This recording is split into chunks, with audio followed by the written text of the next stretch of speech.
so it was kind of an old rule, but they said we can do a lot with that amount of space, and perhaps we can explore how we can get a little bit more square footage and create variation in the facade itself. And so they had this idea of creating this kind of rippling brick pattern. The other rule, of course, is that it had to be done in brick. And you see the Puck building across the street is a kind of a. I love this picture on the left because it gives the old following the rules made out of brick and adhering to the ornament, and then you see the kind of contemporary interpretation of that piece. But in order to accomplish this, they couldn't just start developing the design. They had to bring the people in who knew how to build those panel systems. And they said, look, here's what we want.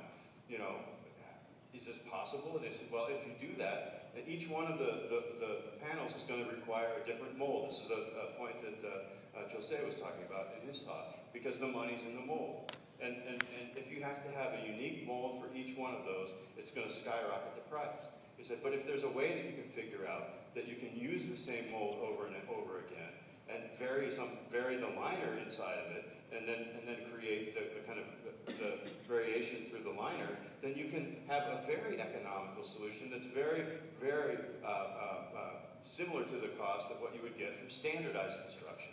And so by bringing the people who are making the things into the process early, into the design process, they're informing the form, they're informing the realization of the project. And that's a kind of a different way of thinking about how we go about architecture. At least it's going to take some changes in the way that we do things.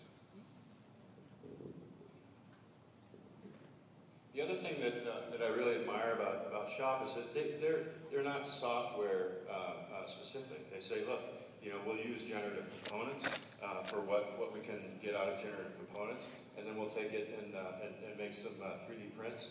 We'll use Revit and use it for what it's good with, and so they use a whole raft of different softwares. They don't just follow one thing. Now on the